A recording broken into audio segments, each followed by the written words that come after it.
48 megapixel camera, 8K video, 8 gigabytes of RAM, 2 terabytes of SSD, 4 nanometer chipset, satellite modem with titanium rails, and yes, the mother of all hole punches. It's the iPhone 14, and by all accounts, it's gonna be something. Just not everything, not for everyone, because there are a few really, truly, hotly rumored features that just don't seem to have made the cut, at least not this year. So hit that subscribe button and bell and grab a beverage, because I'm gonna tell you what and why. Face ID, which Apple switched to with the iPhone 10 back in 2017, Face ID needs to see the triangle between our two eyes and our mouths in order to collect enough facial geometry to make a secure match.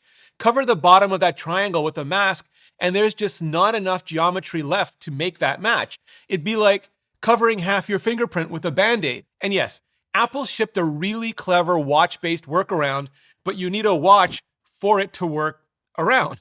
Hence the lust in so many hearts to get Touch ID back. Now, Apple doesn't make parts binned phones like some other companies do. They don't just walk around randomly plucking stuff off the shelves, slap it together, and ship it in less than a year.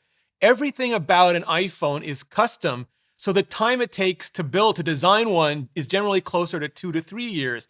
So even the just released iPhone 13 was like halfway out the door by the time 2020 hit us, like the Game of Thrones finale. But here's the thing, Apple's already got power button Touch ID shipping on the 2020 iPad Air and the 2021 iPad mini. Now, granted, a lot of cases cover the power button on the iPhone, but those cases can be modified and just a hell of a lot faster than the iPhone roadmap. There have also been rumors, reports of under-display Touch ID coming to the iPhone for years already, by which I mean every year for the last few years, there have been reports of it coming for the next year, like the Avatar sequels or something. And yes, the prosecution will concede, Your Honor, that many under-display fingerprint readers on other phones are terabad, but Apple supposedly has their own homegrown acoustical scanning tech. And since they're playing nice with Qualcomm over modems now, it's not unimaginable that they could play nice over Qualcomm's ultrasonic scanner tech either. Yet, again, the latest reports from this year say maybe we'll see under-display Touch ID next year. So are there licensing issues to work out? Is Apple just still not happy with the basic tech yet? Or is Touch ID really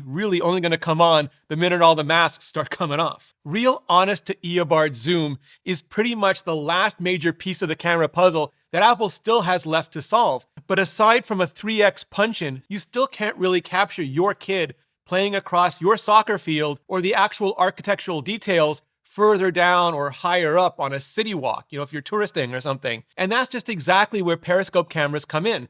Periscope, because a proper zoom requires just way too much depth to fit into a super thin phone enclosure. So if you can't let it go deep, you let it go wide instead. You fold it sideways to fit across the enclosure and then use mirrors to point it back out, the back. Basically less submarine outy and more like spycraft inny.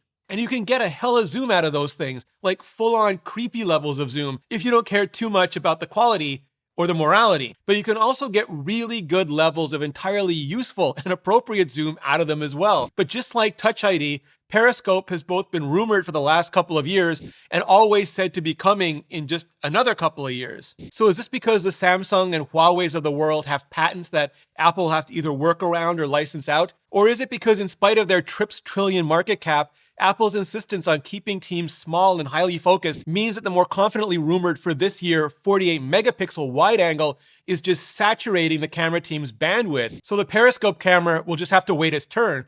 We'll have to wait to be next. Maybe again. Last year, Apple narrowed the notch a bit. This year, the most recent reports suggest they'll be swapping it out entirely for a dot and a dash of a hole punch, at least on the Pro models.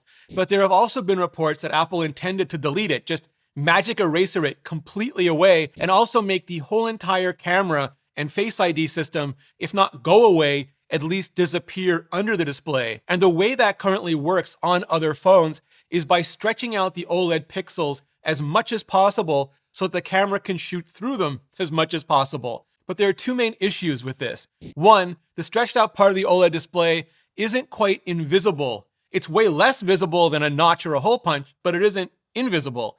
And two, the stretched out OLED still interferes with the camera capture enough to result in pretty shirty data, to put things in the good place parlance. And to try to make up for that, They'll run machine learning algorithms, computational photography, but the end result ends up looking something halfway between a decent photo and just a complete forking mess. If you just completely hate the notch and hole punches like they're splinters in your retina display, and you don't care at all about selfies, FaceTime calls, or Face ID security, that might sound like one hell of a good deal, just like done and done. But on the most popular phone and camera system in the world, that's a problem for a lot of people who do care very, very much about their selfies and their FaceTimes, and use them to keep Instagram and TikTok in business. And I don't even know which side of this I'm on now. Either way, anyway, a completely clean display bereft of any trace of notch or hole is once again being rumored for next year. But like the future, it's always coming and yet never quite arriving, probably because Apple's waiting on implementation that really is near flawless. Reverse, aka bidirectional inductive charging, is pretty much exactly what it sounds like on the tin. Instead of slapping your iPhone onto a Qi or MagSafe disk to charge it, you can use iPhone as a Qi or MagSafe disk and just slap your AirPods down to charge them, similar to how you can slap your Apple Pencil onto the side of your iPad to charge it. It's still, of course, nowhere nearly as good as just plugging in, but if there's anything humans care about more than efficiency, it's convenience. There is no future viability that we won't mortgage in the name of present comfort. But other phones have been offering bidirectional inductive charging for years. Even the iPhone MagSafe battery pack can reverse charge off the iPhone 13 if the iPhone 13 is plugged in. And maybe it's because Apple is just religiously opposed to ever giving up any of the iPhone's precious battery life to any other peasant device like AirPods, or any device that's not itself a battery extender. Or given the inefficiencies of inductive charging, Apple just may not yet be happy with the battery life trade-off, the one that they're seeing when charging anything other than something that charges back. Like the gain just doesn't make up for the drain, at least not yet. Okay, it's time. Real talk. We could go round and round on Lightning versus USB-C until we wind the earth back a day, but nerds won't be happy until we can plug one cable, the same cable, into our Macs, iPads, Switches, Androids, increasingly everything else, and our iPhones. And normals won't be happy if we come anywhere near their Lightning cables or CarPlay wires. So no matter what Apple does, either the very loud or the very numerous are going to be very, very angry. But here's the thing. We had just about 10 years of 30-pin dock connector before Apple began switching it out to Lightning.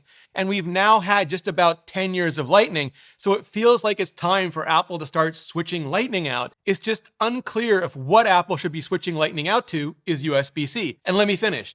Because yes, USB-C would offer multi-device compatibility, which would be a huge convenience for people living multi-device lives. And again, humans are willing to trade almost anything for convenience. It would mean dongles for older accessories and CarPlay, but so would changing Lightning to anything else. And it would be faster than Lightning because camera kits for iPads aside, Apple's kept Lightning cables locked to USB 2 speeds since their inception, while every iPad that's made the switch to USB-C has seen its data transfer rates go up tenfold at the very least, which may seem unnecessary on an iPhone. Totally unnecessary, I get it.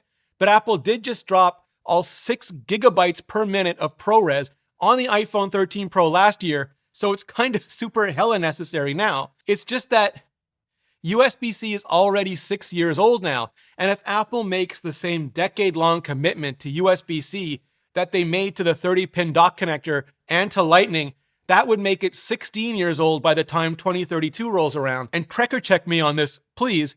It feels like even the Enterprise went from C to D faster than that.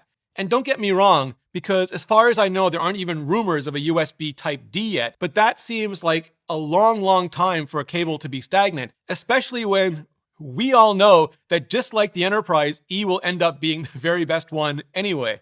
Fight me. But there also aren't any credible rumors about the iPhone switching to USB-C, at least that we've seen so far. And I mean, I would all caps love it. I'd love it because ProRes, but I'm only ever going to expect it now when I see it. What there are persistent rumors about is Apple going just completely portless on a future iPhone and routing pretty much everything through some warped digivolved version of MagSafe, which I just made a whole entire video about.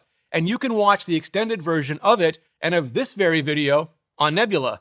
That's where I post all my videos, including extended versions of my interviews, like my recent chat with Apple's VP of Silicon and the Mac, as well as all of my reviews, explainers, and my exclusives, including a new studio tour series where I'm going through everything I use to make my videos, starting with the cameras, and that episode is already live. Also, my exclusive documentary on how the original iPhone just changed the lives of so many of your favorite creators, and much, much more. Because on Nebula, I have the absolute luxury of making videos that don't have to be optimized for YouTube or for this channel, but I just know the nerdiest, most hardcore of you will totally love them. All ad-free, sponsor-free, on Nebula, and bundled in for free when you sign up with today's sponsor at curiositystream.com/Rene Ritchie or click the link below. And right now, because you're watching this video, you can get CuriosityStream on surprise super sale for 42% off, less than $12 a year, less than the price of one of those USB-C dongles for the whole entire year. And that includes their thousands of amazing documentaries and series, like New York Revealed, which dives deep into America's largest city and the mostly unseen network of infrastructure systems that works in unison to keep it breathing. It is the absolute best way to support educational creators directly, and just the best damn deal in streaming today. For over 42% off CuriosityStream, less than $12 a year, and Nebula bundled in for free, just click the button on the screen or go to curiositystream.com/Rene Ritchie. Clicking on that button really helps out this channel, and so does hitting up that playlist for way more on the upcoming iPhone 14. Just hit up that playlist, and I'll see you in the next video.